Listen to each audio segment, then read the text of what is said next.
పార్టీకి ప్రభుత్వానికి తలంపులు తీసుకొచ్చే వారిని ఉపేక్షించేది లేదని పార్టీ శ్రేణులకు చంద్రబాబు గట్టి సందేశం పంపారు.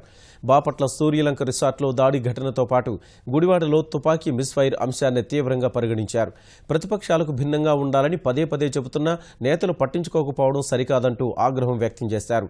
రావి వెంకటేశ్వరరావును పిలిపించి మందలించిన సీఎం తీరు మారకుంటే చర్యలు తప్పవని హెచ్చరించినట్లు సమాచారం.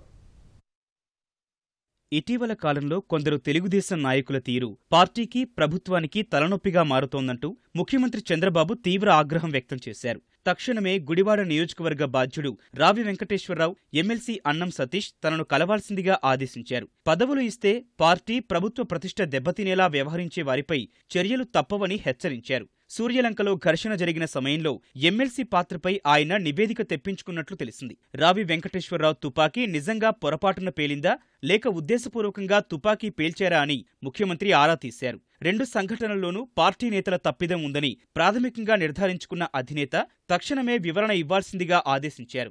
సీఎం ఆదేశాల మేరకు హుటాహుటిన రావి వెంకటేశ్వరరావు చంద్రబాబును కలిశారు. కాల్పుల ఘటనపై వివరణ ఇచ్చిన రావి ఈ తరహా ఘటనలు పునరావృతం కావని తెలిపినట్లు సమాచారం. అభివృద్ధి అంశాలు మాత్రమే చర్చలో ప్రస్తావనకొచ్చినట్లు భేటీ అనంతరం రావి వెంకటేశ్వరరావు తెలిపారు. కాన్స్టిట్యూన్సీ డెవలప్మెంట్ గురించి మాట్లాడకొచ్చాం, డిస్కస్ చేసిన డెవలప్మెంట్ యాక్టివిటీస్ ముందుకు వెళ్తున్నాను. కానీ లేదు, అదే డెవలప్మెంట్ గురించి కాన్స్టిట్యూన్సీ డెవలప్మెంట్ ఫండ్స్ రిలీజ్ కోసం వెళ్ళాను, రిలీజ్ చేస్తున్నాను అక్కడ. లేదు, అదే ఐశ్వర్యం రాలేదు. ప్రస్తుతం అందుబాటులో లేని కారణంగా ముఖ్యమంత్రిని తర్వాత కలిసి వివరణ ఇస్తారని ఎమ్మెల్సీ అన్నం సతీష్ సీఎంఓకు సమాచారం పంపినట్లు తెలిసింది. బాపట్ల సూర్యలంక రిసార్ట్లో దాడి ఘటన సమయంలో అక్కడే ఉన్న రేపల్లె ఎమ్మెల్యే సత్యప్రసాద్ సీనియర్ నేత ఆలపాటి రాజాతో కలిసి ముఖ్యమంత్రిని కలిశారు. ఘటన పూర్వాపరాలు చంద్రబాబుకు వివరించినట్లు తెలిసింది.